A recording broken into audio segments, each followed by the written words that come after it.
Sveiki. Šiandien parodysiu, kaip įkelti duomenis iš Excel šablono į GitLab ir greitai sugeneruoti apdirbimo operacijas. Dar prieš kuriant projektą susikurkite Excel šabloną. Aš savo šablone pasirinkau būtiniausius laukus – medžiaga, detalės ilgis, plotis, kiekis, tekstūros laukelis, detalės tipas ar trumpas aprašymas, visų 4 kraštų kantų žymėjimas ir stulpelis, kuriame nurodome, kokį apdirbimo šabloną pritaikyti detaliai. Kai Excel failas paruoštas ir užpildytas, atsidarome GitLab ir kuriame naują projektą.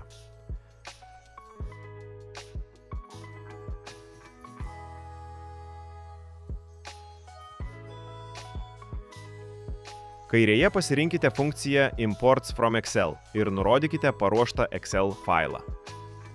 Nustatome, kuriame lape Sheet yra mūsų informacija. Toliau pasirenkame bazinę operaciją Base Operation Nesting Cutting. Programa taip pat prašo nurodyti, kuriame stulpelyje yra reikiami duomenys. Priskirkite stulpelius matmenims, kiekiui, medžiagai ir taip toliau. Taip pat nurodykite stulpelius skirtus kantavimui Edge Band ir stulpelius skirtus XNC Processing operacijoms. Patvirtinus importą matysite, kad GitLab sukuria Nesting, Edge Band ir XNC operacijas pagal jūsų duomenis. Toliau spauskite Optimization of Cutting. Peržiūrėkite optimizacijos rezultatus.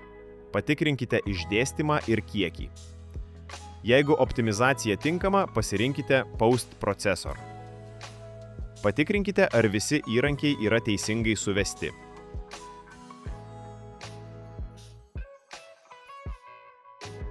Patvirtinkite nustatymus. Eksportuokite gamybai paruoštus failus. Ačiū, kad žiūrėjote.